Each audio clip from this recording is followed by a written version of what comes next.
Pessoal, no papo a seguir a gente conversa com o cara dos negócios de impacto social e ambiental no Brasil, que é o Beto Excretas. A gente bebe cachaça. Ele explica pra gente como que eles começaram lá em 2012 um projeto do ICE e da Aliança que foi fomentando e criando esse ambiente onde pessoas empreendem em negócios de impacto social e ambiental, pessoas investem nisso, foram articulando pesquisas junto com a PAI, uma porrada de coisa que ele faz. Aliás, ele recomenda vários estudos que a gente faz ao longo do caminho, na entrevista de forma muito generosa. Dá pra aprender muito com o Beto. Vem com a gente, tá muito legal, né, Mário? Não, o Beto é assim, sou fã número 1.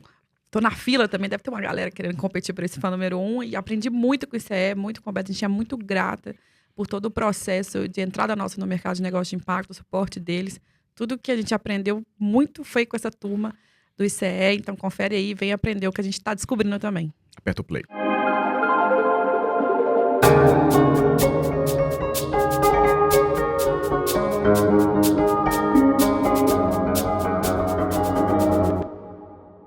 Olá, bom dia, boa tarde, boa noite, bem-vindos ao Hydra Podcast. Eu já tenho aqui ao meu lado aquele crooner que veio cantar pra gente. Você é a Mari Fonseca, você pulou. É Sou porque a eu Mari queria Fonseca. apresentar o crooner. Eu sou a Mari Fonseca, pra quem não sabe. Eu sou o Pedro Eckes, o crooner em questão. E aqui no Hydra Podcast a gente conversa sempre com gente que cria e cresce na incerteza. Hoje, Beto Excretas, do ICE e da Aliança pelo Impacto. Pelos negócios de impacto, mas Aliança pelo Impacto. Aliança pelo investimento em negócio de impacto. Isso aí. Muito bem-vindo, Beto. Obrigado, gente. Beto não dá entrevista, é difícil trazer ele, mas é a primeira exclusiva, tá? Essa aqui é exclusiva. Exclusiva. Eu vim de terno hoje pra falar com uma autoridade. Vim de camiseta. Com autoridade aqui. Eu também, mas Vim de camiseta, o cara veio de terno. O cara é o cara dos negócios de impacto brasileiros. Quem conhece o mercado de negócio de impacto conhece o Beto. E agora a chance do Beto contar pro mundo todo como que a história começou. A gente veio aprender e a gente trouxe ele por causa da cachaça, né, Beto? Aqui, é verdade, velho. Nós estamos bebendo, porque já testou, claro, mostrar, por favor. Já testou. Lembrança do Norte, lá de Salinas, o a cachaça. Beto mexe com cachaça. Não, mentira, mas o Não, Beto entende bastante de cachaça. Mas entendo bastante. Eu bebo bastante. Vamos começar igual pra todo mundo, depois a gente vai pros detalhes. Beto, fala uma coisa, você mexe com o quê? Mexe com o quê? No Natal, você coloca alguém... E que o Beto mexe? Mexe com o quê, Beto? Como assim, ô Pedrão? Que mexe com o quê? É porque a gente fala que é coisa de mineiro. A tia no Natal pergunta, vocês mexem com o quê? Mexe com o quê? Entendi. Eu mexo com o quê? Olha, é difícil... Antes era mais fácil, eu mexia com um negócio chamado mercado financeiro. Tá. E há 10 anos eu mexo com outro negócio que é complicado explicar para as pessoas, mas basicamente eu sempre falo assim, sabe uma empresa? Sei. É uma empresa que além de querer ganhar dinheiro, ela tenta, no seu modelo aí de negócio, resolver alguma questão aí social, ajudar o mundo de alguma forma, ajudar o planeta, ajudar o mundo. Mas não é fácil exatamente, isso todo mundo entende. Entendi, legal, bacana.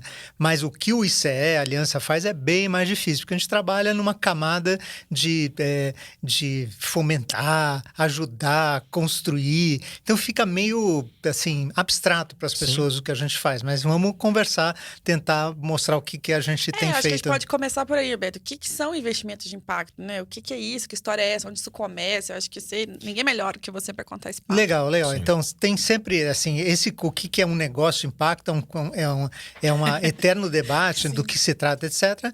Mas a gente chegou numa conclusão de que vamos simplificar. É um negócio, um modelo de negócio que pode ser uma ONG, tá brigado dentro de uma ONG, pode ser um negócio comercial, mas que ele tem duas coisas básicas. Ele se propõe a resolver alguma questão social e ambiental através da sua forma de atuação, que essa forma de atuação, a geração de receita e o produto que ele vende, o serviço que ele presta, ele esteja basicamente interessado para resolver essa questão social e ambiental. Então, não vale aquela empresa que vende guarda-chuva, mas 5% da receita vem da atividade de fomentar prevenção em acidentes em áreas com sujeitos em inundação, etc. Então tem que ser uma empresa que nasceu com a vocação para resolver uma questão social ambiental. Vale uma empresa que tem um super instituto e fundação de Exatamente. impacto. Tá todo mundo, vale tudo, mas assim, um negócio de impacto per se, né, que a gente fala, é isso, é o cara que nasceu com a vocação e pode ser uma ONG, pode ser para resolver uma questão social ambiental, tem uma lógica comercial, opera dentro de uma loja comercial, vendendo um produto ou prestando um serviço, e que essa atividade, ela seja não pode ser não ser integralidade, mas seja o coração da atuação dessa organização. Vou fazer um jabá aqui que tem... Vou deixar no link aqui embaixo o que são negócios de impacto, que é um estudo que a gente fez para o ICE, a Pipe Labo, e que tem todas as definições e critérios. Exatamente. Vai lá. Então eu trouxe, quando eu falo disso para alguns amigos também, enfim, eu entrei nesse mercado muito depois de vocês dois, inclusive, a convite da Mari e da Lívia lá atrás e tal, mas fala assim, pô, basicamente um negócio que a cada R$1 novo de receita que entrar nesse negócio, tem que ter, junto com isso, alguma questão social ambiental sendo resolvida em alguma proporção também. Então, R$1 a mais de receita é X árvores a mais que estão de pé, tantas mulheres a mais que estão empregadas com qualidade, por aí vai. É isso, tem que ter uma relação direta entre receita e tem uma terceira ponta aí da questão, é que quem está fazendo isso se propõe em algum momento medir o que está, se de fato o que ele está fazendo está gerando alguma mudança social, ambiental. Mostrar essas evidências. Montar alguma evidência. Não precisa ser no primeiro momento, as empresas que são nascentes, elas não têm nem... Estão tentando, né, sair da casca, né, mas não tem condição de, vou ter uma área para medir o que eu estou fazendo. Mas lá na frente, você começa a ter os primeiros indicadores, por isso vai ser importante para ele captar o recurso, né, de um grande investidor ou de um investidor institucional, falar assim, você quer gerar impacto? Legal, vou botar uma grana aí com você. Mas em algum momento você tem que falar para mim se isso de fato está funcionando. E só tem uma forma de mostrar isso, é mensurar, medir e mensurar. Perfeito. Mas essa é uma... Também é uma grande discussão, né? É uma grande discussão, mas assim, tem que ter, porque é uma questão do compromisso que se assume quando você pega o dinheiro de uma outra pessoa, ou seja uma pessoa jurídica ou pessoa física, falando que você vai gerar um impacto, então você tem que devolver. A discussão está na qualidade da mensuração, mas que tem que medir, tem que medir. Exatamente. Quando você vai começar, a gente topa conversar, mas medir é necessário. E investimento de impacto é basicamente um investimento direcionado para esse tipo de negócio, ou um produto que vai apoiar esse tipo de negócio. Então, lá fora... aqui no Brasil a gente sempre fala negócio de impacto, investimento de impacto. Lá fora eles botam tudo debaixo de um guarda-chuva chamado investimento de impacto, Impact Invest. Então, perfeito. Impact Invest é tudo. Mas, para ser rigoroso, investimento é investimento. Então, negócio é negócio. Então, investimento de impacto é investimento feito em negócios de impacto. Diretamente ou indiretamente através de um veículo financeiro, seja lá o que for. E que cabe, e tem essa discussão do doação versus investimento, empréstimo, dívida, equity, que também a gente pode entrar aqui nessa seara. Podemos entrar. Mas, Beto, como é que você chega nessa conversa? Você está lá no mercado financeiro e como é que você vem conversar com esse mundo de impacto? Então, foram uma trajetória de 25 anos no mercado financeiro bem tradicional, na área de gestão de recursos, né? Então, eu fui dos 25 anos, 18 de uma empresa inglesa de gestora. Você ficava trabalhando assim, andando igual o Pedro? Muito mais chique que eu, né? Mais chique. Eu digo o look. No final já estava bem desencanado também, viu? Então, você começa, na verdade, eu descobri isso também. O estagiário está mais arrumado às vezes do que eu. Exatamente, já está bem desencanado. E aí, durante 18 anos eu fui dessa empresa, fui diretor-presidente da operação aqui do Brasil durante 10 anos. E a gente fazia gestão de fundos de ações, bem tradicional. Por acaso, depois a gente pode até falar nisso, essa empresa acabou hoje é uma das empresas referências no mundo ESG e até de impacto. É uma empresa inglesa, chama Schroeder, né? Fala com sotaque inglês. Schroders. É uma empresa inglesa, ainda, por incrível que pareça, de dono, né? Embora seja listada, mas virou uma mega blaster referência no mundo ESG. Tem vários fundos lá fora, distribui aqui dentro e comprou há 2, 3 anos um investidor de impacto puro sangue. Bem bacana na Era uma asset que distribuía lá em Family Office, essa história toda. Vendia, assim, uma asset que, assim, o principal cliente era e continua sendo investidor institucional. Então, fundo de pensão, o que lá na Inglaterra chamam de charities também, as ONGs, fundações assistencialistas, né, seguradoras, etc. Depois distribuía os fundos através de terceiros também. Mas esse era o mercado.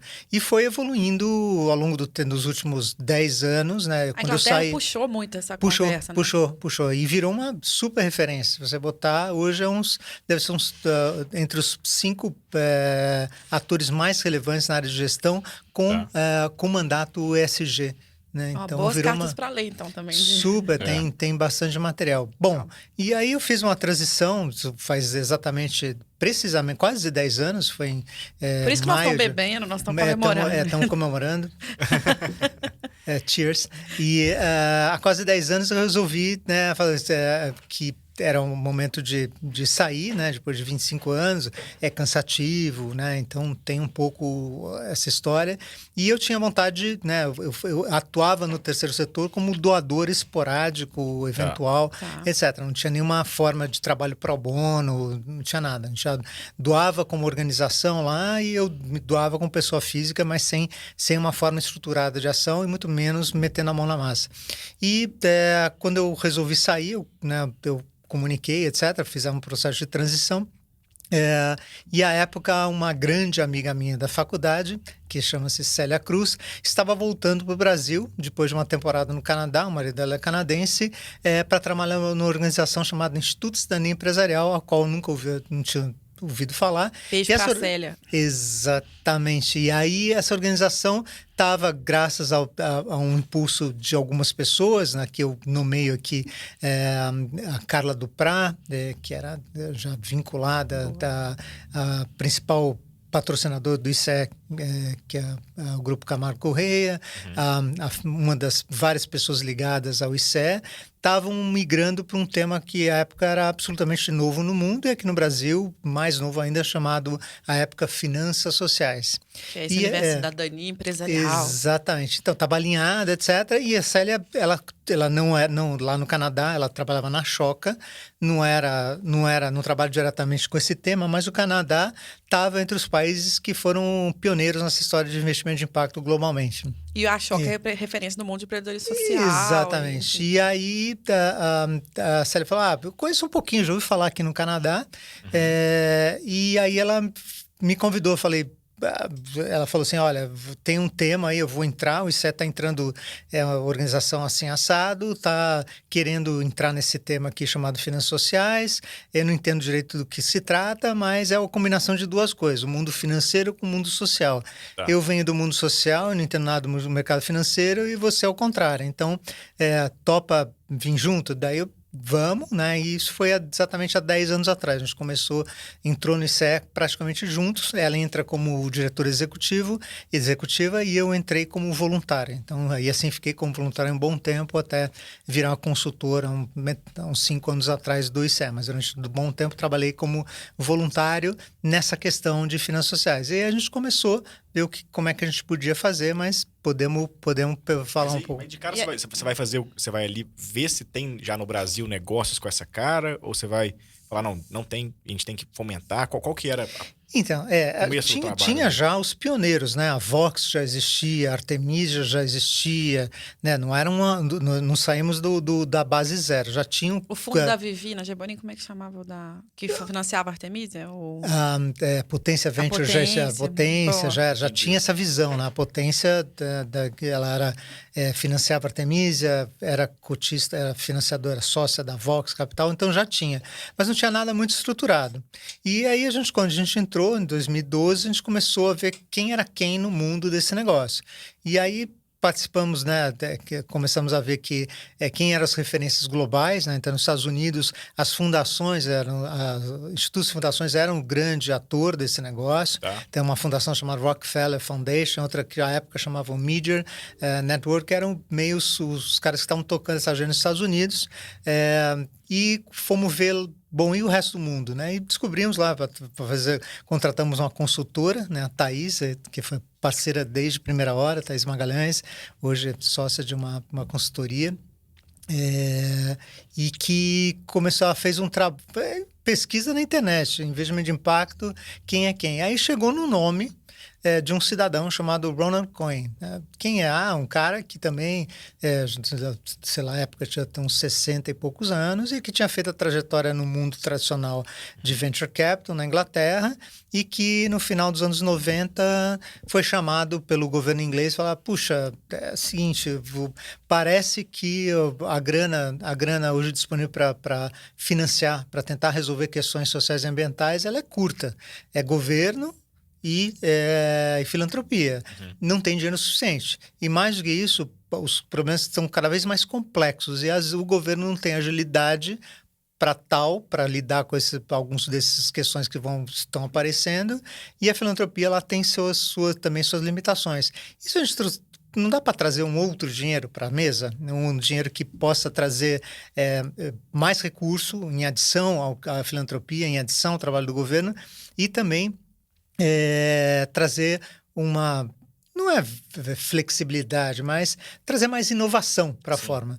E aí começou a se ventilar da história, bom, podemos pensar no negócio de finanças sociais, né? Trazer um capital privado em adição ao capital público, ao governo, em adição à filantropia, para ser um capital mais catalítico, mais inovador e financiar modelos de negócio que possam...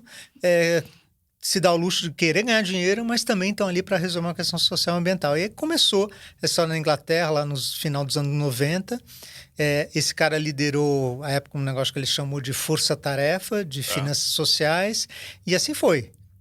E aquilo gerou um relatório para a sociedade inglesa, que gerou uma série de ações que foram sendo feitas ao longo do tempo, e a Inglaterra é tida como uma grande pioneira no mercado. Já, né? Ele já era Sir Ronan Cohen, né? Adoro Sir Ronan Cohen. E assim foi. E a Inglaterra foi pioneira, e aí outros países começaram a fazer a mesma coisa. O Canadá fez, alguns países da Europa fizeram, os Estados Unidos fez, copiou.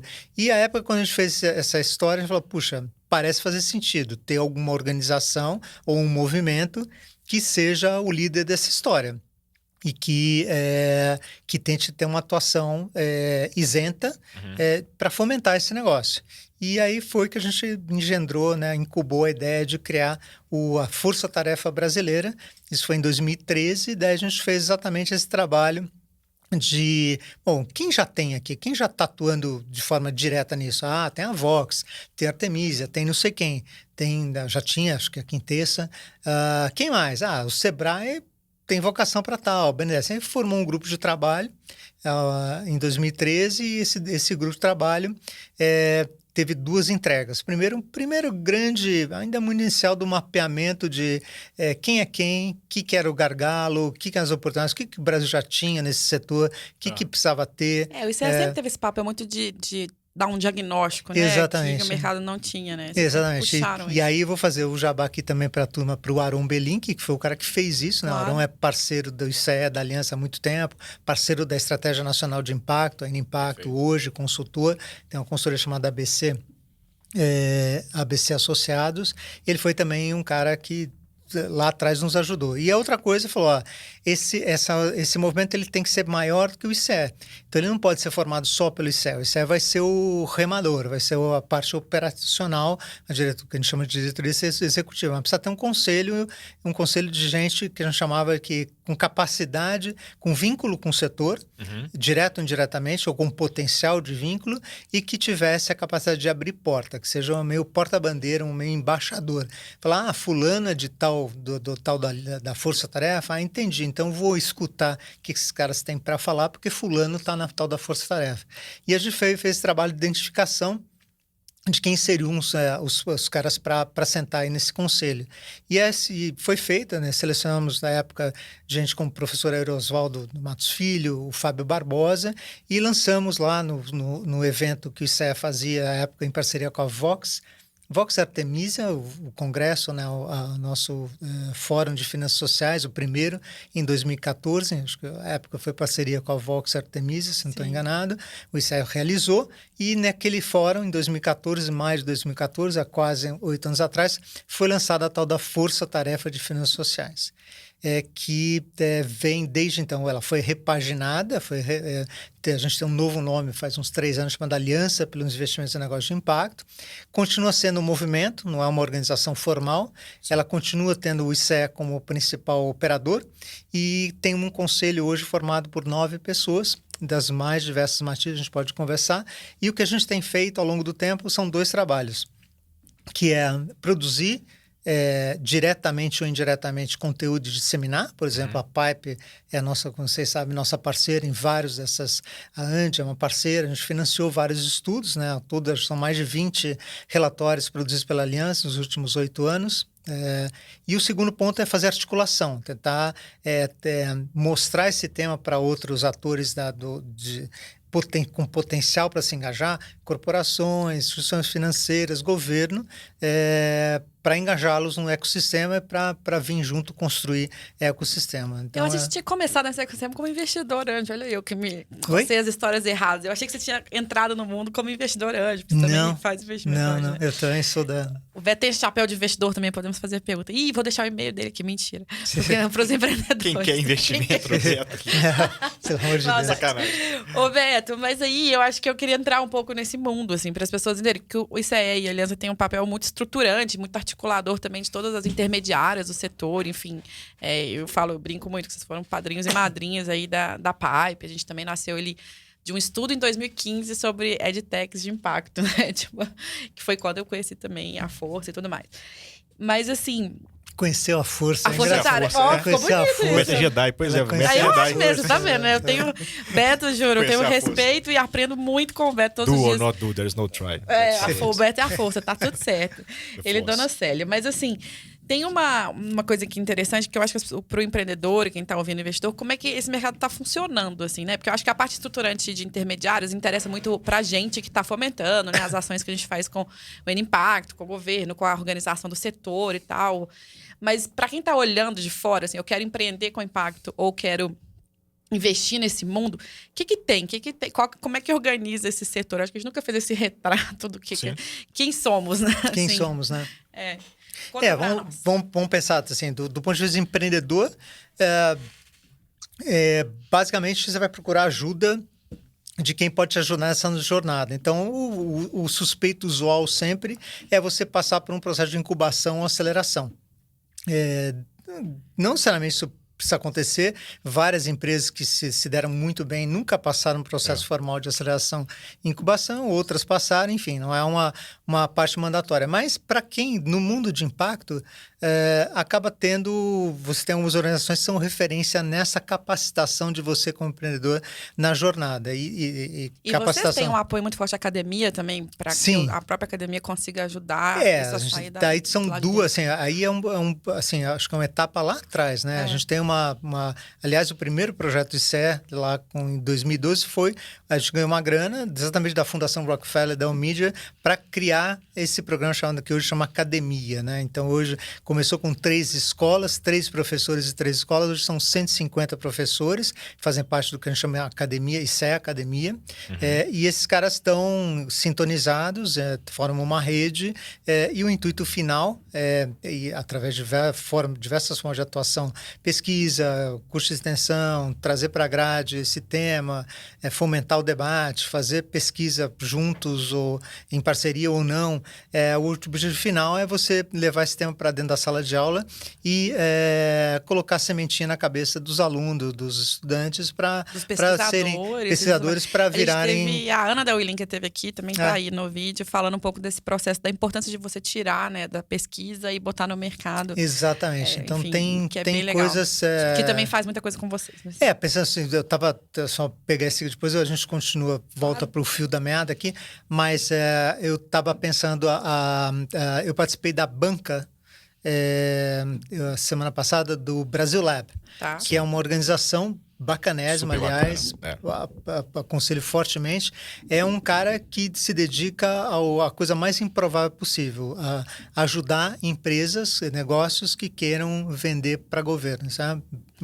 Realmente o B2D, para você que está ouvindo aí, ele encara de frente, então, muito legal. É uma organização bacanésima, eles têm já uma trajetória belíssima, fazem a cada ano um processo de aceleração e fazem um processo de fechamento lá onde algumas startups selecionadas se apresentam, e a startup ganhadora desse ano foi uma galera que tem uma solução para purificação de água, um aparelho de baixo custo para purificação de água, desenvolvido em parceria com a Universidade Federal de São Carlos. Então, isso... É outro polo legal, então, né? isso que, assim, esse é o que a gente adoraria ver cada vez mais, a academia, né, produzindo soluções de mercado, né, para solucionar questões. A gente levando essa bandeira aqui no também, exatamente. Né? Então, essa empresa é um retrato de como as coisas poderiam ser, né? A universidade, em parceria com o investidor, o empreendedor, bolando soluções para mudar. Então, bem legal. Mas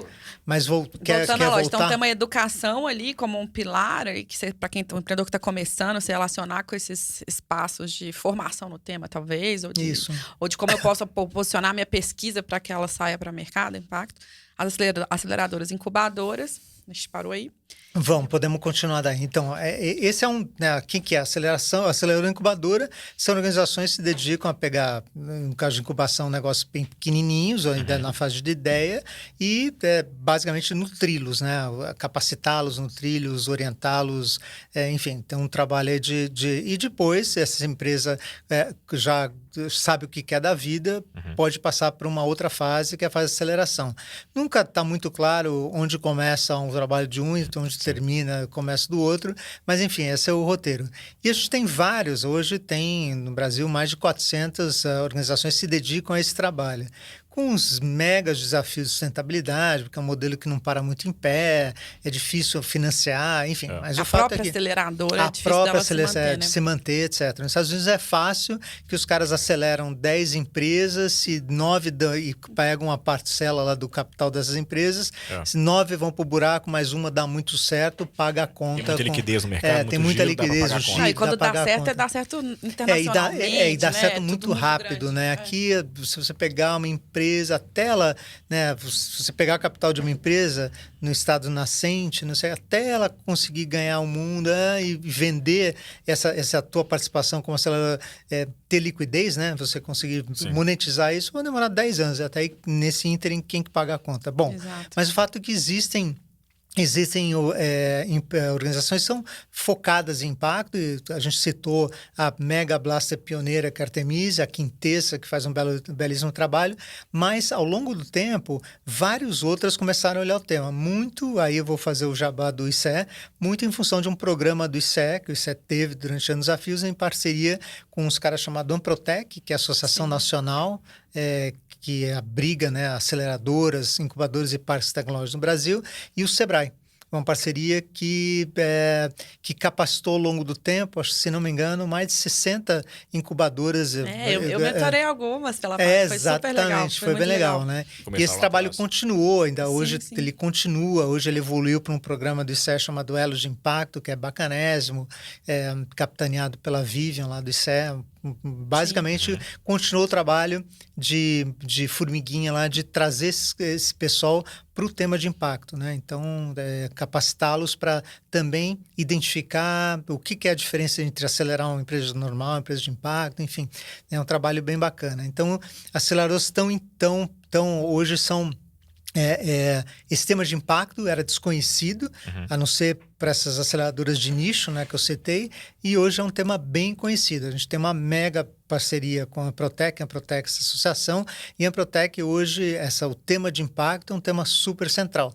Tanto é que a ex-diretora executiva da Amprotec, ela participava dessa estratégia nacional que a gente vai falar, liderava a frente, exatamente essa frente que diz respeito a fortalecer o que a gente chama de dinamizadores do ecossistema, aceleradores, incubadores, academia, etc. Ela saiu e o novo diretor executivo, o Guila, ele permanece como líder dentro da Animpacto dessa frente de trazer esse mundo dos chamados dinamizadores. Basicamente, o conceito de dinamizador é todo aquele que trabalha para fazer a ponte, ajudar a ponte entre quem tem o dinheiro, investidor de impacto, e o negócio de impacto, o cara que precisa do dinheiro. Então, aceleradora, incubadora, academia, fundo de investimento, escritório de advocacia, vocês, enfim, Pipe, todo esse pessoal. Então, a Amprotec hoje, o tema de impacto não é um tema lateral, é um tema central. Acho que vale, assim, pensando no passo a passo, vocês estão criando um mercado, né? Essa história que você contou pra gente é de criar. Sim. Lógico que com toda a venda de quem estava já antes, enfim, mas vocês estão criando um mercado num certo sentido. Então, alguém tem que ir lá criar um negócio, enfim, o negócio tem que conseguir parar de pé, existir. Em seguida, você tem que trazer capital para esse mercado. A gente está a fim de investir. Como que foi? Como que vocês chegaram nesse? Como que vocês foram lidar com esse desafio, assim, de cara? O ICE lá atrás, para atrair capital. Não sei se talvez já havia capital, talvez, por outro lado, atrair empreendedor a fim de também ter sócio, que talvez nem sempre foi muito óbvio para eles. Como que foi essa... Assim, é um trabalho de formiguinha, né? Você tem que... Porque sempre, no começo, você baixa naquela história. Não tem produto, Então não tem investidor porque não tem produto porque não tem investidor. Então a gente continua nesse dilema, mas esse dilema era excruciante no começo. E de fato, era verdade, você não tinha produto, continua não tendo muito, mas hoje tem mais do que tinha. Então você tinha essa questão aí de esse dilema, esse paradoxo era verdade, né? Então um banco falava, pô, mas vou distribuir o quê? Não tenho o que distribuir, né? Tem 2 fundos de impacto, o que eu vou me coçar para distribuir 2 fundos, né? E são pequenininhos, né? Um tinha, sei lá, a Vox tinha na época 30, 40 milhões, o outro tinha não sei quanto. Enfim, era muito pequenininho. E aí você começa a criar aquela história, tem que começar a criar produto, começar a criar veículo, começa a aparecer investidor demanda produto, os produtos começam a sofisticar, mas ainda a gente está muito limitado pelo fato de que como grande parte com todas as empresas de impacto no Brasil, são empresas ainda pequenas, de certa forma, não são listadas, etc. Isso limita, não são capazes, né? Se você não tem empresa listada... Listada na bolsa, viu, para quem está... Preciso ser listada, desculpa, vamos falar de assim, o que acontece quando você pensa assim, eu como investidor, onde é que eu posso alocar o dinheiro? Eu posso alocar num fundo de ações, eu posso alocar comprar um título emitido por uma empresa, tem o nome de debenture, eu posso comprar um fundo de crédito privado, um fundo que vai investir, vai dar dinheiro para várias empresas, né? E você vai virar investidor.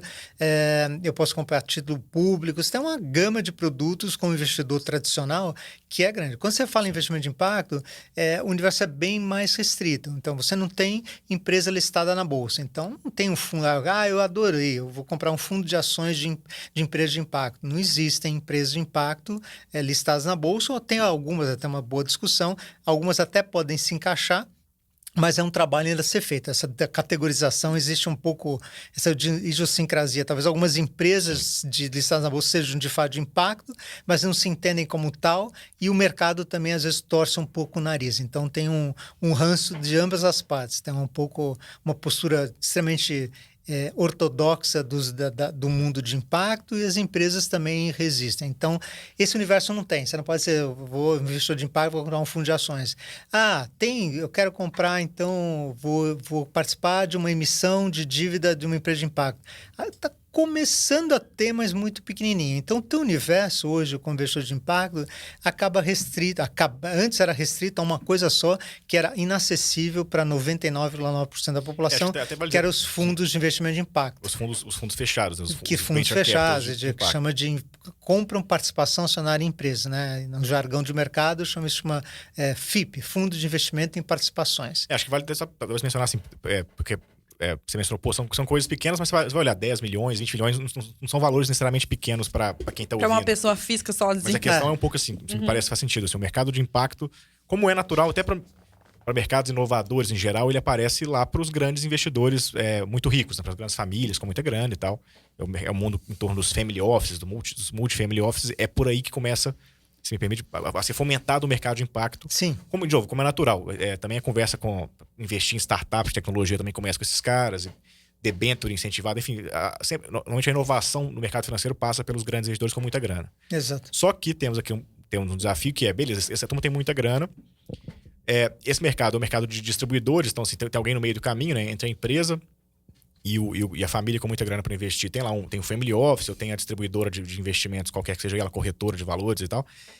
E para esses caras conseguirem fazer negócio, tem que ter muito dinheiro, tem que ter muito espaço, tem que ter espaço para alocar muito dinheiro. Que é aquela coisa, o cara tem 1 bilhão sob gestão. 1% de 1 bilhão é muita grana. Então o cara, ele tem que, para ele botar 1% aquele dinheiro sob gestão dele em alguma coisa, ele tem que ter um mercado com muito mais do que esse 1%. Então assim, na prática é um funil que exige grandes quantidades de capital para ir de uma ponta para outra. Exatamente. Inclusive por isso que, para quem quer investir lá em coisas verdes ou coisas sustentáveis, as tais debêntures incentivadas que passam por financiamento a projetos de energia limpa, bacana, energia limpa é um negócio massa, demanda um caminhão de dinheiro, então você consegue distribuir esse caminhão de demanda de dinheiro por meio desses veículos. No mercado de impacto não, você tem negócios menores começando, precisam de 10 mil, outros precisam de 1 milhão, outros precisam de 5 milhões. 500 mil, 200 500 mil, 100 mil. São valores grandes para as pessoas normais, mas para fazer negócio... Você queima muito rápido, né? Assim, e é pouca demanda de dinheiro, né? Ou melhor, nesse caso, oferta de investimento. É um pouco por isso que você está falando, né? Então você tem esse ovo e a galinha, nesse caso, desses dois extremos, né? Tem isso e tem, de fato, né? No começo, a única oportunidade que você tinha para ser investidor de impacto era, de fato, esses fundos. Só que esses fundos são inacessíveis para 99,9% da população. Por quê? A maior parte exige um investimento de R$1 milhão e mais do que isso, esses fundos são regulados, tem um órgão regulador, que chama Comissão de Valores Imobiliários, que regula, né, a atividade desses fundos. Para a CVM, né, para esse órgão, esse tipo de produto tem que ser direcionado hoje só para o que eles chamam de investidor profissional. O cara tem que ter R$10 milhões investido em produtos financeiros para poder investir.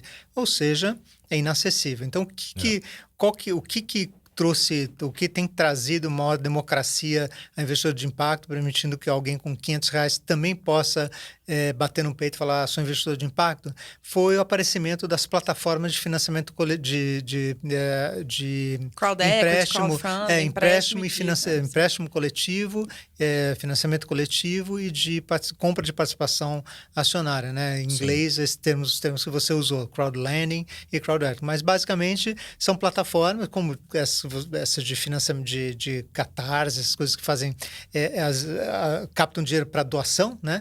Só que em vez de captar dinheiro para doação, eles pegam esse recurso, né, fazem um processo coletivo, captam esse recurso e repassam para empresas no formato de empréstimo, em alguns casos, e no formato de comprar participação acionária em outros casos. Para quem assistiu o episódio do App Justo, o App Justo tá, inclusive, com R$100 você pode comprar participação acionária no App Justo, que é um negócio de impacto.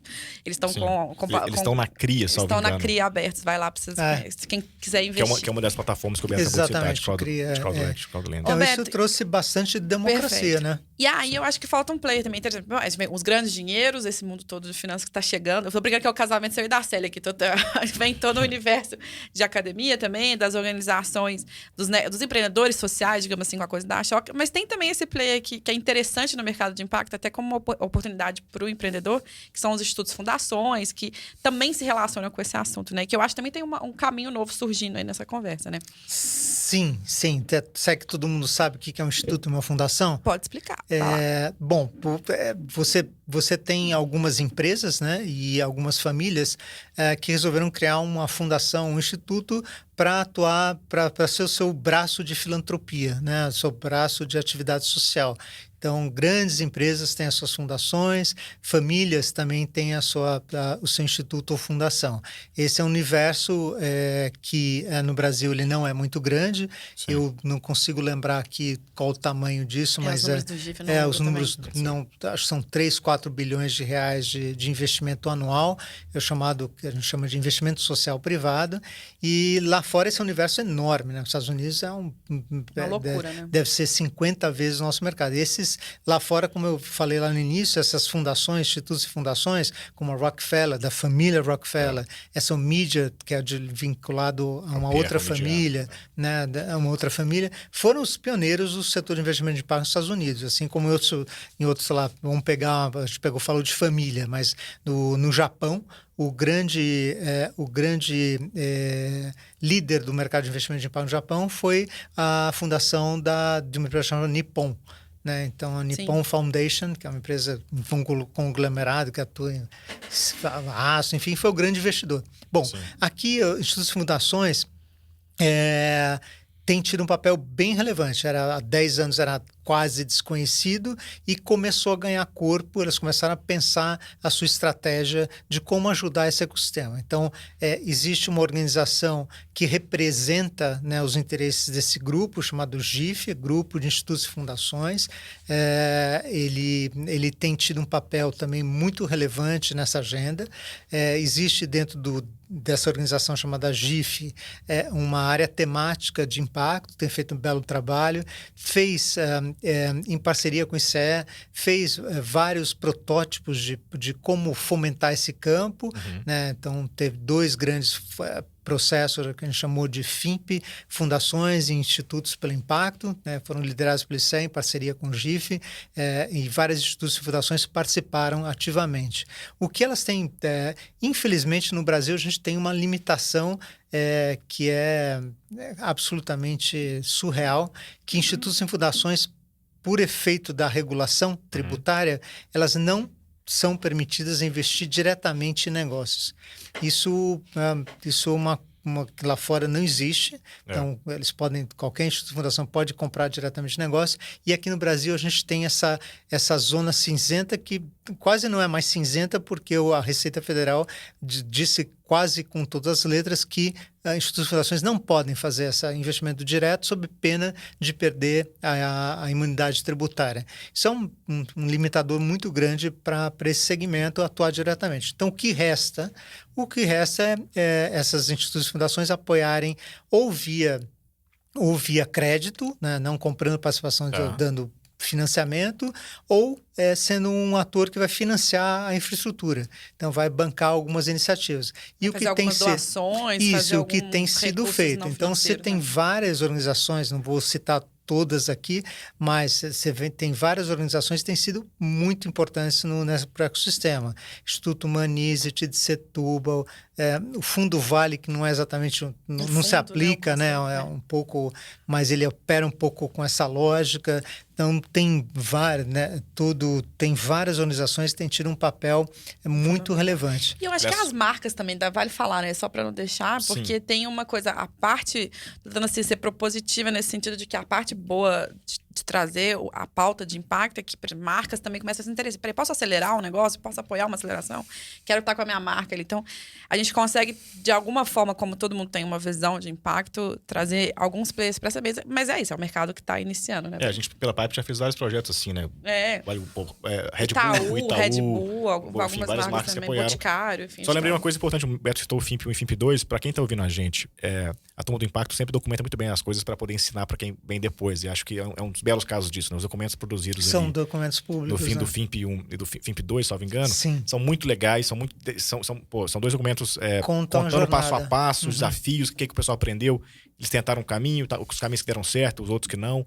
Tem muito aprendizado muito, muito valioso ali. Para quem estiver perto ou liderando uma fundação e pensando nesse assunto, acho que vale ali aprender, sentar-se nos ombros gigantes, como se fala, né? Enfim, aprender com os outros e ter essa coisa o legal de misturar tudo no pacote, que é a parte que me interessa também, essa coisa. Você consegue trazer inovação, a lógica de negócio, lógica de mercado e impacto na mesma mesa. Obviamente, a gente tem um desafio de ruído, às vezes, de falar a mesma língua, mas, por outro lado, quando tudo se junta, você tem inovação tecnológica, de base científica, igual você citou aqui o exemplo, com investimento, com impacto social e com possibilidade de mercado. Então, assim, isso é tudo, para mim, é a cereja do bolo, quando a gente consegue fazer isso tudo junto. Lá fora, acho que vai lembrar, se o pessoal, o Beto falou de grandes fundações que fazem coisas importantes. A gente tem, por exemplo, acho que veio de memória, talvez eu estou enganando no nome, mas o David Swansea, que era gestor acho que de Princeton, não sei, enfim. É um dos grandes gestores de investimento que fomenta o mercado de venture capital lá atrás, nos últimos anos 90, 2000, e investe em startups, que, enfim, esses caras são gestores de filantrópicos. Vários desses caras eram gestores de... Sim. Por exemplo, a maior parte das maiores faculdades americanas pertencem, ou enfim, ou tem gestão de grandes fundos, grandes fundações filantrópicas que investem aquele dinheiro buscando, enfim, que Princeton e Harvard e tudo mais continuem por muitos anos aí. E investe dinheiro com risco. Eu fiquei lá no dormitório do Safra me deu uma bolsa aí, obrigado, seu Safra. Não, mas assim... Lá em Israel, eu tô brincando, mas essa coisa... Assim, a própria faculdade pertence a uma fundação e essa fundação investe em capital de risco, né?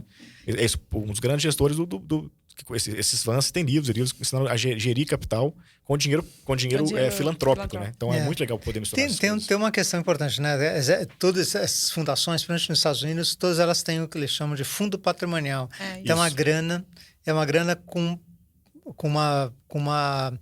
uma flexibilidade bem maior. E uma cultura de fazer isso, né, Beto? É isso que eu ia falar, assim, eles têm orgulho de ter essa coisa. Basicamente, assim, uma fundação, ela tem dois tipos de grana. A grana para operação, né? Para apoiar os projetos que ela apoia em base regular, né? Então, a missão dela. E tem essa grana, que é uma grana que ela é usada de uma forma mais livre, né? Que eu chamo de fundo patrimonial. Aqui no Brasil... infelizmente, né, a gente se debate há anos com uma nova regulação para fundos patrimoniais. O fato é que os institutos e fundações não têm esse fundo patrimonial. Eles não têm essa grana mais flexível. Então, o que acontece é que o orçamento de uma fundação, ela está absolutamente quase todo comprometido com a execução da sua missão, seus projetos, etc. Então, sobra pouco recurso para ser mais inventivo, né? Para criar, para apoiar coisas de uma forma mais livre. Então, é por isso que também a gente tem essa dificuldade de dinheiro, né? Então, boa. Mas aí eu acho que a gente podia trazer um pouco dos dados para fechar mercado, depois eu quero entrar em outras coisas. Que a gente também tá aqui, a gente fica aqui na cozinha um pouco às vezes no papo, porque obviamente a gente fez várias coisas juntos na história desse assunto, a gente aprende sempre muito com o Beto e com o ICE. E aí a gente teve a oportunidade também de fazer um projeto recentemente com a ANDI, que a gente publicou o relatório de investimento de impacto no Brasil 2020 pela ANDI. Aí o Beto estava no conselho, a gente fez o projeto, fez a execução do projeto. E a gente tem dados mais fresquinhos, que a gente ainda está conversando para sair os de 2021 também, mas a gente já tem uma dimensão de como é que está esse olhar de investimento, tá? Porque a gente tem lá nos mapas da Pipe o olhar dos empreendedores. Então, a gente está falando aí de 11 bi no mercado, pelo menos, a gente também acha que é mais do que isso, circulando para investimento de impacto hoje, né? E aí, o que para você, Beto, desses dados que a gente chega, essas visões que a gente está tendo, onde estão as oportunidades, os caminhos, o que cresceu, o que você acha legal comentar e as pessoas conhecerem também o esforço de vocês começando a sair na ponta, que é muito importante. Então, exatamente. A gente brincava lá na tal da Estratégia Nacional, né? A Aliança lidera junto com o BNDES um grupo de trabalho dedicado ao tema oferta de capital. O que quer dizer isso? Que esse grupo, que a gente chama, tem a alcunha de GT1, se dedica a achar formas inovadoras de trazer dinheiro público, em parceria ou não com o setor privado, mais dinheiro para o setor, né? E a gente tem uma meta, né? A tal da Estratégia Nacional, ela foi criada no final de 2017, tem 10 anos de vida, então a gente está quase... Foi sobrevivendo aos governos aí. Foi sobrevivendo à mudança de governo, às mudanças de secretários, está lá, vive firme e forte. E está quase na metade da sua jornada, né? Esse final do ano está com 4 anos e meio, né? Então já passou um bom tempo. E a gente tem cada um desses GTs tem suas metas, né? E a gente fez a meta lá para o GT um tempo atrás, que era no final de 2017, 2027, esse setor ter 30 bilhões de reais, né? Então essa era a meta.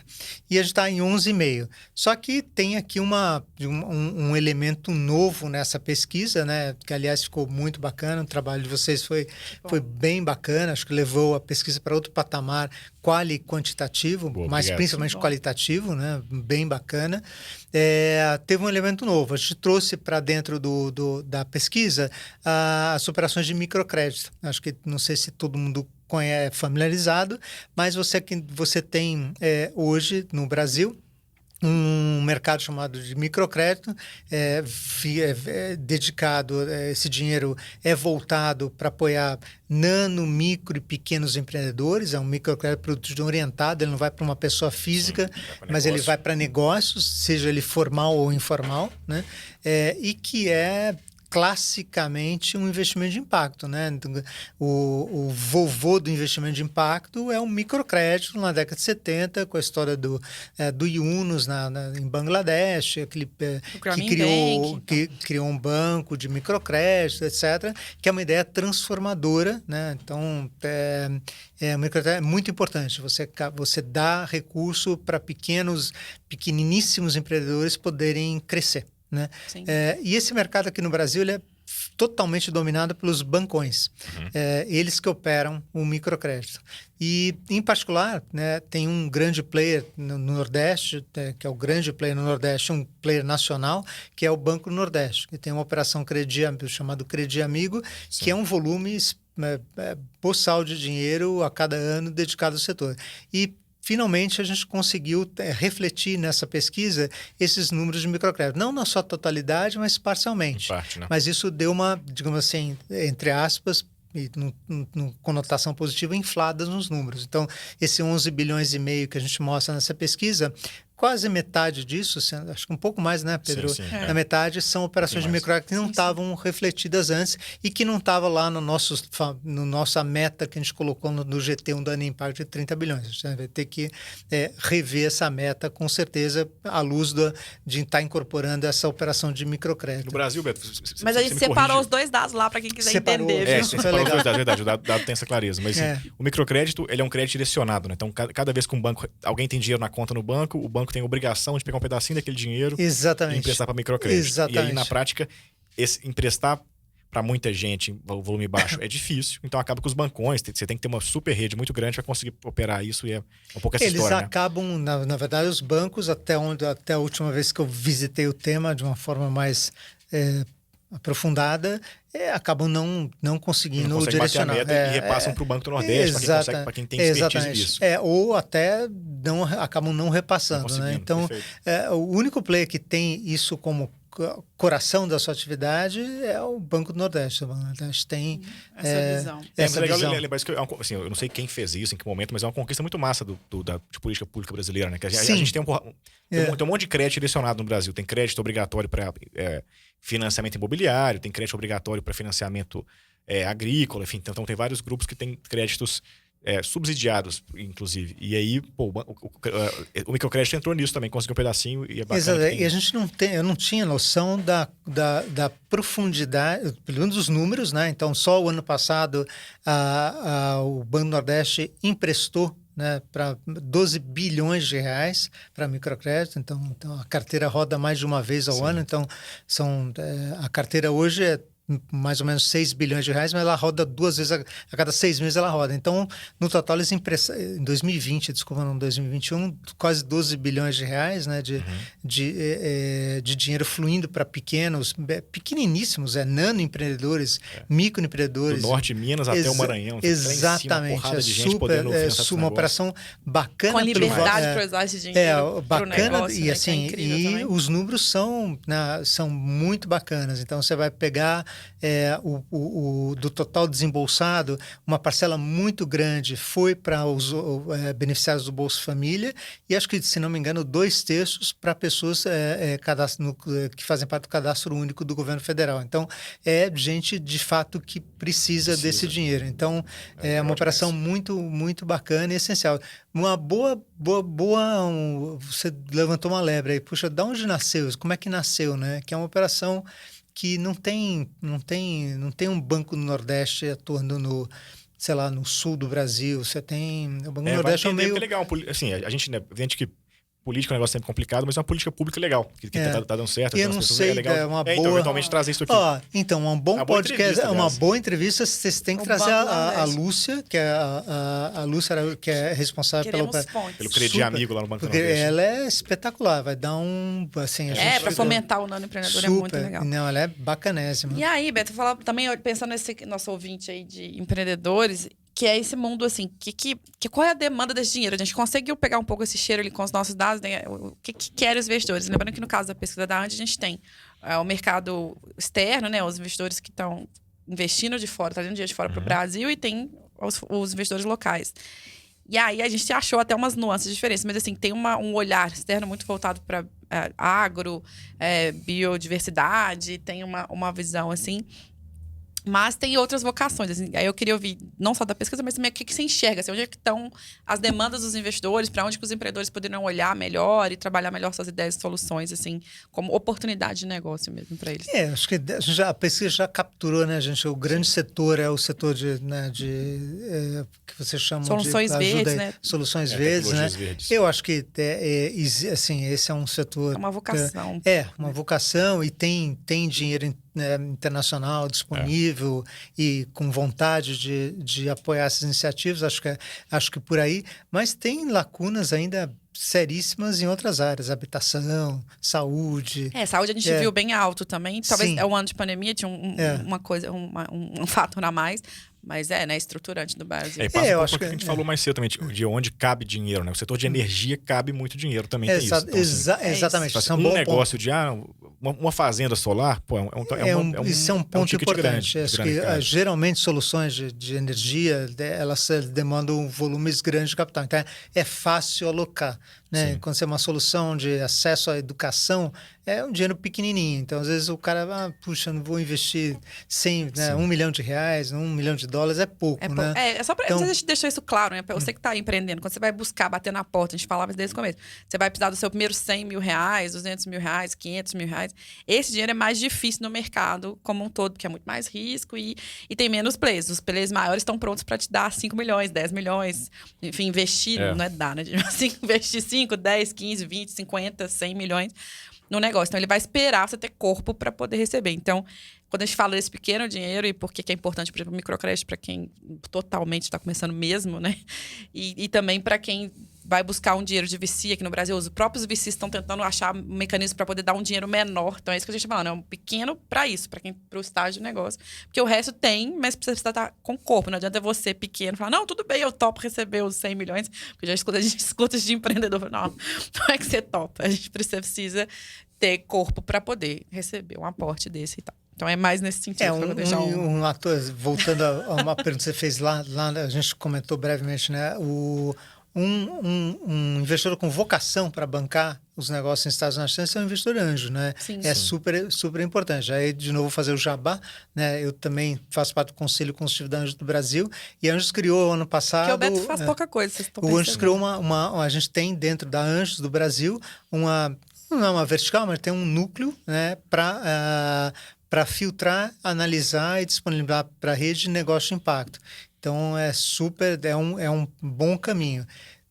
O investidor anjo, ele geralmente, raras vezes vão apoiar um negócio que ainda está numa fase muito nascente. É bem difícil, a não ser que a ideia seja muito disruptiva e tenha as pessoas enxergam ali, puxa, tem um potencial, não tem nada ainda, não está estruturado, não está vendendo, não tem mercado, mas, puxa, é disruptivo, vamos apostar, né, numa empresa pré-operacional. Geralmente tem que estar já operacional, naquela fase, digamos assim, começando a ganhar atração. Mas esse é um valor, esse é um investidor, esse é uma porta para o empreendedor interessante. Então, se ele já está nessa fase de eu preciso ganhar dinheiro para crescer, e eu preciso, além de ganhar dinheiro, receber dinheiro, conexões, o investidor anjo acaba sendo uma belíssima porta de entrada, que a gente está falando um ticket médio aí na rede de 500 mil, 1 milhão, né? E quando você entra com outras redes, 2, 3 milhões. Então,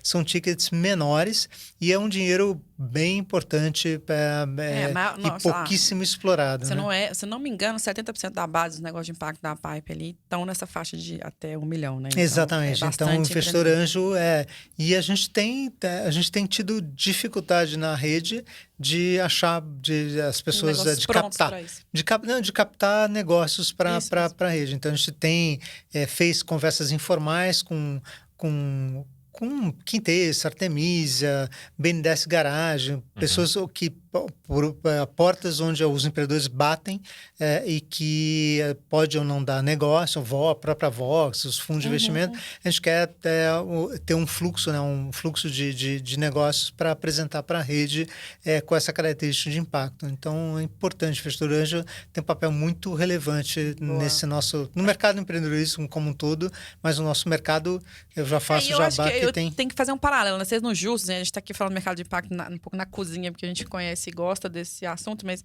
o mercado de startup no Brasil também, né? Ele é um pouquinho mais antigo, mas ele surfa o mesmo desafio. Sim, tanto que a Bossa Nova, o Olavo esteve aqui conversando, tanto o desafio deles de...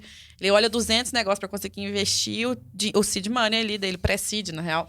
Então é isso, ainda tá todo mundo ainda crescendo nesse mercado. Mas tem um troço, tem relação também em relação ao Olavo, enfim, da Bossa Nova e o Beto.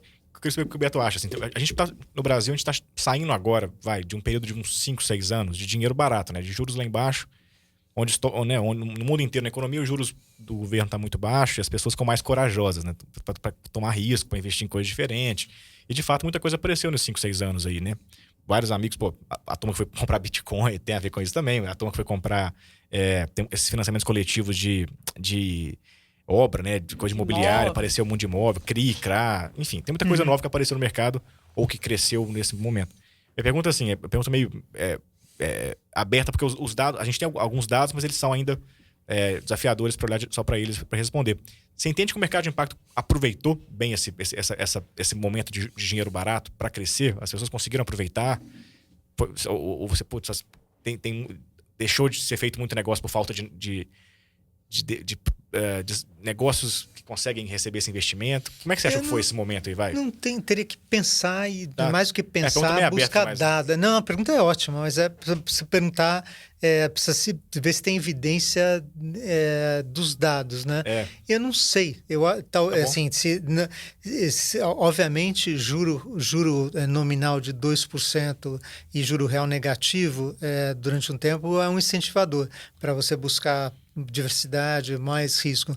Agora, eu não sei se certamente ajudou. Obviamente não atrapalhou, isso ajudou. Certo. Agora, não sei se o crescimento do mercado de impacto nos últimos 2 anos, né? Ele teve isso como principal fator. Entendi. Acho que foi um pouco mais um amadurecimento do próprio mercado, por todo o trabalho feito por todo mundo que está empurrando o barco, né? Vocês, a gente, Artemisia, todo mundo que está empurrando esse barco, foi mais por aí. Entendi, mas faz sentido. Assim, o mercado que ainda não estava na boca do povo. Estava posicionado ali. Certamente, vamos pensar, hoje surgiu, né, novos fundos de investimento que durante muito tempo eu não aguentava mais falar, quem são os fundos de investimento? Só tinha 3.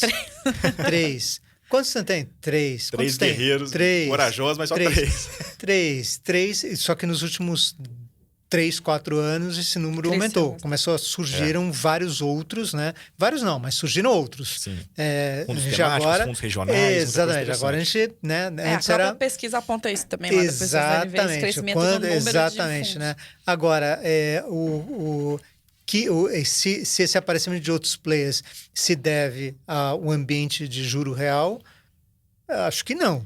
Acho que isso ajudou. Mas eu acho que tem uma cultura também que foi travada, muito profunda desse tema. Foi meio de amadurecimento das pessoas que começaram a empreender, amadurecimento dos gestores que resolveram montar um fundo dedicado a esse tema, começaram a perceber oportunidade. De consumidor também, tem um papo paralelo que navega, né? A coisa do ESG, que eles não podem... o ESG ajudou nessa onda, trouxe o tema de impacto para o centro, né? Era um tema lateral, né? Impacto era um tema lateral até 2 anos atrás e virou central, né? Ainda não muito, mas virou central. Hoje é um tema que as pessoas ignoravam, né? Roberto, eu tenho uma pergunta de ouvintes. Na verdade, você conhece esse ouvinte. Ontem conversei com a Ana do Quintexto, a gente falou várias vezes aqui, a Ana, diretora do Quintexto, também tem vídeo com ela aqui, entrevista. E aí nós ficamos pensando, assim, né? O que seria legal de trazer pro ecossistema como um todo. Tá? Aí a gente pensou feedbacks, dicas. O que você falaria, uma mentoria rápida aqui para alguns players? Desde a turma que está tentando investir, o investidor que está chegando, o que ele tem que olhar, como se posicionar para essa conversa. Mas também para os empreendedores, esse papo. O que você fala, gente, sinto falta disso, cuida disso, presta atenção naquilo, que isso também é um deal breaker, né? Isso pode ser um desafio para você conseguir investimento, crescer e tal. Então, assim, estou pegando de supetão, mas é legal. Pegando pelo último, vocês fizeram um trabalho super legal, né? Você já divulgaram, devem ter falado aqui várias vezes o scoring. Falando, é bom, tô brincando. O scoring, ali tem um... o scoring de investimentos de impacto. Vamos botar aqui embaixo. Cola aí, porque vocês fizeram um belíssimo trabalho de identificação de gargalo, de demanda. Acho que não tem muito... Acho que ali tá dito muita coisa que precisa ser dita e é um guia para quem quer empreender, quer levantar recurso, é um belo guia. O que de fato, o que está acontecendo é que o que a gente precisa é de mais diversidade de produto, né? De produto. Tá. De ter mais diversidade de produto e aí vai com o tempo e com a maturidade das empresas poderem, né, emitir uma debênture, né? Hoje só tem um caso, né? Você fala da debênture de uma empresa chamada Vivenda, né? Sim. Só tem assim como alguns anos atrás você fala, quais são os fundos de impacto? O que é isso? Tem 3 fundos de impacto. Passou 2 anos. O que é isso? Tem 3 fundos de impacto. Hoje você fala, quantos Sim. tem? Tem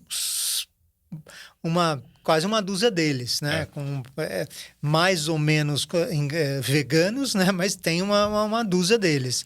E a mesma assim, o mundo de crédito é um muito bem importante que é pouquíssimo explorado aqui no Brasil por vários motivos. Até o crédito privado no mercado tradicional ele também é pequenininho. Frente a lá fora ele é pequenininho. Porque aqui a gente tem uma tradição, tem um grande tomador de recursos chamado governo federal, que ele domina o mercado de dívida disparado. Está pagando 12% ao ano agora, praticamente. Exatamente. Deixa, né, isso ele é muito dominante, né, e acaba deixando. Então, o que a gente precisa é isso. Precisa crescer essas operações de crowdlending, de financiamento coletivo, que são muito bacanas. Eu sou investidor lá da várias operações, é muito bacana. As empresas têm pago direitinho, a plataforma é super boa, os estruturadores que trabalham, mas é aquela história, precisa ter um volume maior para pagar a conta também, né? Quem organiza essas chamadas é caro. Se as empresas que estruturam essas chamadas fazem uma chamada de 5 milhões de reais no ano, a conta não fecha, porque precisa de equipe, etc. Mas se eles fazem de 50 milhões de reais, a conta começa a fechar. Então, tem muita oportunidade de experimentar. Gostei de solução. E aí, só para não deixar de falar também, quando a gente até, numa conversa até com a coisa da Ana também, por muito do que a gente traz aqui no Hydra, o scoring de investimento de impacto que a gente fez, a gente tem lá 22 métricas que os investidores vão te avaliar. São métricas gerais, assim, a gente não é tão profundo, mas é meio... Pra gente é quase óbvio, mas não era óbvio para os empreendedores. Na realidade era isso. Mas tinha que olhar isso, tudo tinha. É um pouco isso. E aí a nossa, talvez não a nossa surpresa, mas talvez uma bandeira que veio para vocês também terem isso no radar é, para quem é empreendedor de impacto e está nos ouvindo, em geral o desafio fica muito na modelagem de negócio, né? Então, presta atenção, olha essas conversas, entenda desse assunto, você vai lidar com os dois temas, não só com a medição de impacto e com o propósito. É necessário também entender um pouco desse papo que a gente está tendo aqui, de poder conversar, entender de dinheiro, o melhor dinheiro para pegar, o melhor modelar meu negócio, sabe? Perder um pouco esse pudor de poder falar desse assunto que eu acho que às vezes também... Sim, a base da parte cliente, fluxo de caixa, DRE, essas palavras têm que estar na boca de todo mundo. De acertar o que... Não adianta você ser apaixonado pelo produto, achar que ele... Se não tiver quem pague... Foi a lição lá. A gente lá no ICE, a gente tem um programa chamado ICE Investimento de Impacto, que a gente apoiou 16 negócios, vem apoiando desde 2017, dando crédito, né? Deu um crédito lá atrás, em 2017 e 2018, e vem monitorando isso. E a grande lição é isso, que a empresa ache o seu mercado e que o mercado pague por aquele produto. Não adianta o cara achar que vai pagar. A única empresa das 16 que quebrou foi porque, infelizmente, a solução parecia ser linda, maravilhosa, mas ninguém quis pagar por aquela solução. Isso vale para negócio de impacto, vale para qualquer startup. Porque eu acho que às vezes a gente navega os dois mundos aqui, né? Você pega o empreendedor que entende do mercado, você vê que ele Se ninguém quer pagar por aquela solução, não adianta. Sim. Pode ser você achar linda, maravilhosa, mas precisa ter vendas, né? Precisa gerar boleto. No impacto em particular tem... Com frequência aparece esse desafio, assim, tem muito problema a ser resolvido, muito problema bom de ser resolvido. E, isso é uma vantagem do Brasil? Isso é vantagem do Brasil, sim. Mas isso é verdade. Tem muita coisa boa para você resolver, famoso low hanging fruits, né? Coisas que se resolvem mais ou menos facilmente com uma boa ideia. Mas, ao mesmo tempo, tem um desafio do problema que não tem dono. Então, às vezes, é difícil você criar... Tem produtos e serviços que resolvem aquele problema, mas que ninguém está disposto a pagar para resolver aquele problema. Então, exato. Esse desafio mesmo de achar quem é o dono do problema, quem está disposto a gastar dinheiro para me ajudar a resolver ele. É uma pergunta importante de ser feita. Ou coisas interessantes como... É um modelo de negócio de impacto. O que eu acho incrível, a gente falou Ai, gente, da Marta...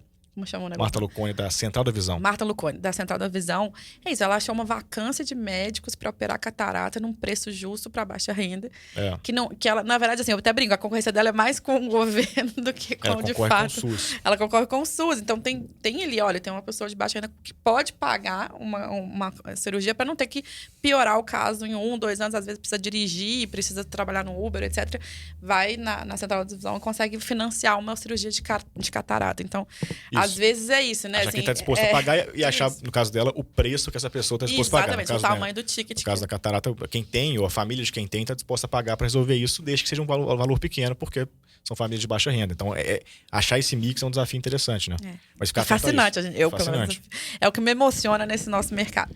Bom, vamos combinar pro final, porque o Beto tem muita coisa para fazer. Beto, a gente tem 2 perguntas para fechar clássicas. Que... Enfim, inclusive pode ser uma dica, pode ser uma cachaça. Mas bora lá. A gente fala dos tombos e das cachaças que os empreendedores vivem. A gente quer falar honestamente desses assuntos. No seu caso, como investidor, ou talvez se você quiser falar um pouco do processo do ICE também, mas eu acho que até como investidor pode ser legal. A gente queria te ouvir. Um momento que te deu muito orgulho, que você vamos tomar uma cachaça, porque foi legal que a gente conseguiu isso, um marco para você. E também um desafio, onde é que foi um dia, falar, será que eu continuo fazendo o que eu tô fazendo? Porque te dá aquele momento tombo e que você precisa ter força para se reerguer, e porque a gente acha que a gente aprende com os dois lados aí. Vamos. A gente tem lá no ICE um razoável orgulho do portfólio, né? Então, hoje a turma lá que toca, eu, Edu, Armando, Renato, nós somos 4, e a Célia também ajuda, mas a gente tem o quarteto lá que toca esse investimento de impacto. A gente tem um razoável orgulho de a gente estar chegando na etapa final desse processo. A gente recebeu uma doação do BID, de $1 milhão à época, falar, vamos provar que vale a pena dar dinheiro de empréstimo para negócios nascentes de impacto. É absolutamente contra qualquer livro-texto, né? Exatamente. Você tem o risco de perder dinheiro e não tem a chance de ganhar caso você dá empréstimo a 10 negócios, 8 vão bem e 2 quebram, você vai receber, no final você vai ter menos dinheiro que você deu. Se você investe em participação acionária em 10 negócios, 9 quebram, um é o Tesla, você já vai resolver o teu problema. Enfim. O crédito é limitado. Então, e a gente foram 16 negócios, né, que a gente deu. A gente já 2 negócios já pagaram integralmente, só um não foi adiante. A gente tem dois negócios com dificuldades, mas a gente espera, hoje o cenário base é recuperar, esse processo termina agora em julho de 2023, recuperar 75% a 80% do dinheiro emprestado. Isso é muito além da expectativa, né, que a gente tinha no início de recuperação de crédito, e o mais bacana é que a gente botou esse dinheiro para exatamente o que você falou. A gente decidiu o dinheiro que vem voltando, a gente decidiu não emprestar para os mesmos negócios, só abriu uma exceção, e começou a investir em produtos financeiros do mercado. Então, a gente tem sido nessas operações de financiamento coletivo, através de plataforma eletrônica, em particular capitaneadas por uma organização chamada Cital, a gente tem sido sempre investidor âncora. Não tinha citado Cital ainda. Investidor âncora, e agora a gente vai ser, provavelmente, né, se tudo der certo, o primeiro investidor de uma operação mega inovadora, que é uma operação de uma empresa chamada Fortwo, que é uma empresa do portfólio, que vai fazer uma operação via token orquestrada pelo pessoal da Gaia Impacto. Vai ser uma operação muito bacana para financiar franquias sociais de escola de inglês em regiões periféricas, tocadas por empreendedores das regiões periféricas. Uma operação a gente vai ser uma operação que está para sair para o mercado. Eles querem levantar R$1,5 milhão de reais. Vou trazer o Fuga aqui, então, Augusto. Fuga já chamei o Fuga uma vez, mas ele não estava. Vai ser super bacana. Ele vai estar em processo de captação. O Fuga é um empreendedor da Fortwo. Está em processo de captação. Então, isso é uma coisa super bacana. E outra coisa é ver, sei lá, o que deu muito orgulho, uma das empresas do portfólio, que exatamente agora em março pagou integralmente a gente, chamada Árvore Educação. É uma empresa que é de uma empreendedora muito bacana, chamada Daniele, que ela tinha uma empresa chamada Guten. A Guten não conseguiu ganhar atração. No meio do processo, ela conseguiu fazer uma parceria com uma empresa chamada Árvore. Disso nasceu a Árvore Educação, e a empresa foi para outro patamar. O ano passado o faturamento foi de R$40 milhões, mais de 1,5 milhão de alunos impactados pela coisa. Tem esse perfil de entender dos dois mundos e exatamente. Foi muito interessante. Só um detalhe, Beto, só curiosidade, esse processo de empréstimo que deu certo, uma curiosidade, como vocês desenharam o empréstimo lá? Parcela fixa, juros fixos o tempo todo, a forma que vocês conseguiram. A gente foi bem assim, foi 5 anos de prazo total, 2 anos de carência. Em alguns casos a gente teve que renovar a carência. Tá bom. E o custo era Selic mais 2%. Então, entendi. Então era pós-fixado, mas super com juros super baixinhos. Na época Selic não tinha mais 2%. Pensem sobre isso. Exatamente. Então, e para finalizar, né, você perguntou o que deu o tombo, foi exatamente essa resistência, né, ainda, né, de alguns potenciais investidores em olhar para o setor, né? Acho que tem ou de querer ser mais ousado. Isso foi a gente enfrentou isso ao longo do tempo, essa resistência a ter maior ousadia com o recurso, né? Que precisa alguém ter. Né? Vai perder dinheiro, mas alguém precisa ter ousadia para financiar uma coisa assim. Que é que eu tava falando desse orgulho de contar essa história, né? Eu financiei, eu tava ali, eu financiei a academia, a escola aqui, as prédios aqui, eu ajudei a fazer aquela coisa. Eu acho que a gente tem essa cultura de investidores aí. E vou finalizar com outro jabá Passa todos. Aí vou de um parceiro, né? Que pode parecer estranho, mas o BNDES, ele a partir de 2021, ele mudou totalmente a chavinha, por incrível que pareça, e protagonizou iniciativas mega relevantes para o ecossistema de impacto. Com muita escala. Muita escala. Então, vou citar dois exemplos. Né? Eles fizeram a primeira chamada para fundos de investimento com categoria de impacto, selecionaram no ano passado 3 gestores, né? Entre eles a Vox Capital, e esse ano agora é o ano de contratação efetiva desses gestores. O montante que pode destravar para o setor supera R$1 bilhão. Se eles conseguirem os gestores de capital que eles se comprometeram, o BNDES vai entrar com 1/4 desse valor. Outra história, o BNDES tem um negócio chamado BNDES Garagem, que é um processo em parceria com a Artemisia, a Waira e Brasil esqueci. Quem que passou aqui também passou pelo BNDES Garagem? Faltou SPM Ventures, não, acho garagem, que BNDES Garagem, não. Foi Racuna. Racuna também. Puxa, eles fizeram um BNDES Garagem focado em impacto. Fizeram um processo de seleção em 2 grupos de empresas, chamado de ideação e tração, e teve o Demo Day há 2, 3 semanas atrás, e as empresas que passaram, principalmente na parte de tração, muito legais, empresas grandes, de impacto verdadeiro, que a gente nunca ouviu falar. Legal. Então, processo. E agora, eles estão nos finalmente, né, de lançar um produto, uma chamada para selecionar estruturadores de operações, de players, né, atores, para estruturar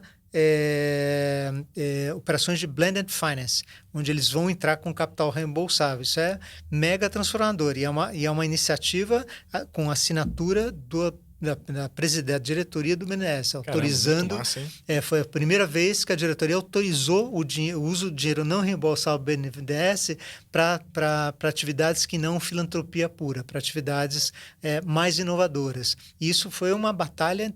Assim, foi uma batalha interna muito grande, uma mudança de filosofia muito importante. Nessa semana mesmo, no fim, nas entrevistas mais recentes, a gente conversa também com a Sol Fácil, que conta do BNDES, entrando com eles para financiar energia fotovoltaica no norte do Brasil, na Amazônia também. Tem um programa super massa recente que está rolando. Legal ver bastante coisa inovadora. Então, é super. E você imaginar, né, de um órgão de... Sim, um órgão de governo, enfim, num ano de eleição, às vezes complexo, né? Agora 22, mas 21. Pandemia e tal, e tendo coragem de fazer. De forma. Isso, assim, se deve à diligência, assim, obviamente a diretoria, mas a diligência de alguns servidores de carreira lá dentro, que fizeram. Então, aproveito para agradecer, assim, Daniela Arantes, Felipe Borsato. E cumprindo a missão do banco. Marcos Lima, Marcolino, e um monte de gente, William Vac, William sabe, William sabe, gente ali que fez acontecer. E foi resiliente. Cumprindo a missão de desenvolvimento econômico e social do país, que é isso e botaram que é país que serve, é isso aí. E botaram essa evidência. Botaram né? S maiúsculo. Algum tempo atrás teve é verdade, né? Teve uma volta sem o S. Teve um ministro da Economia que esqueceu do E, falou BNDE. Que era o nome lá no ano 70. Que Freud explica. Mas, Beto, assim, para fechar a conversa, a gente pede sempre também uma dica de leitura, ou várias dicas, tá? Leitura, filmes... Cachaça, deixa uma cachaça. Pode ser a cachaça que você falou no começo, que você tá gostando de comprar lá no interior de São Paulo, mas enfim, Alguma coisa legal, um conteúdo a mais pra turma, ter um link aqui embaixo pra ir atrás de outros assuntos. Pode ser impacto, mas pode ser outra coisa também, tá? Fica Pode ser livre de meditação. A gente tem a melhor lista de recomendações dessa internet. A gente duvida alguém ter uma melhor lista de recomendações. Então, pra botar pressão em você, Beto. Vamos, puxa, até leitura tem, assim, aí eu vou fazer... Mas vale qualquer coisa, hein? Patriotada, né? Se vocês entrarem no site da Aliança, da Alianca, pelo Impacto.org.br, tem uma pancada de relatório lá para vocês se divertirem, lerem. Acho que tem bastante coisa. Puxa, de filme teria que dar uma pensada. Não veio nada, mas eu finalizo com a Volvo, já que você falou da cachaça, até assim, tem fazer aqui, recomendo fortemente uma cachaça chamada Campanari, de uma cidade chamada Monte Alegre do Sul. Se vocês entrarem no site, vai estar lá, Campanari, elas vendem entregam por Sedex, não sei o quê, é bem uma família, imigrantes italianos, que o avô veio para o Brasil, na verdade o bisavô veio para o Brasil, começou a fazer cachaça, passou o ofício para o filho, que passou para o filho, que agora está passando para a filha. Então, é o pai e a filha que produzem uma cachaça de excelente qualidade. Como que ela chama, a filha? Chama Mayra e ele chama Neno. Nós vamos trazer Mayra aqui também. Tem que trazer a Mayra, são super empreendedores e quase uns artistas, né? Eles fazem... São artistas da cachaça. Tem bom brindar agora, antes vamos de fechar brindar. Pra quem achou que a gente ia fazer... Tem uma pinga pra vocês, tem, eu tô com café, troca pra mim. A gente, quem começou esse papo aqui, tendo todo esse universo de mercado de impactos, conceitos, várias palavras, né? Tem esse desafio. Você não imaginou que você ia terminar, a gente com dica de cachaça, mas Beto, obrigada, assim. Beto não dá muita entrevista, ele não gosta. Você quer uma exclusiva. Mas a gente precisava ter esse episódio Marco Zero. Ajuda aí. Ajuda aí. A gente precisava ter esse episódio Marco Zero com um overview geral do mercado de impacto, dos investimentos, que a gente fala disso tanto aqui, mas tem muita gente chegando nessa pauta via o Hydra Podcast. É isso, Beto. Obrigado demais por ter vindo. Vamos fazer nosso brinde aí. Vamos buscar o campanário, botar o campanário na mesa aqui do Hydra Podcast. Pois é, temos que correr atrás. Ela é ótima. Botar na Não, e a cachaça também. O Pedro tá querendo beber, você não tá entendendo. Patrocinador. Viabilizar o projeto. Beto. Muita saúde pra gente, sucesso e crescimento de mercado. Pessoal, vocês que nos acompanharam até aqui, muito obrigado por mais uma hora e meia de Hydra Podcast, bater um papo com vocês. Espero que tenham aprendido muito com o Beto. Nós aprendemos muito sempre. Continuaremos aprendendo no futuro também. Beto, obrigado mais uma vez pelo seu tempo. Obrigado a vocês. E quarta-feira que vem tem mais Hydra Podcast. Saúde, fiquem bem. Saúde, pessoal.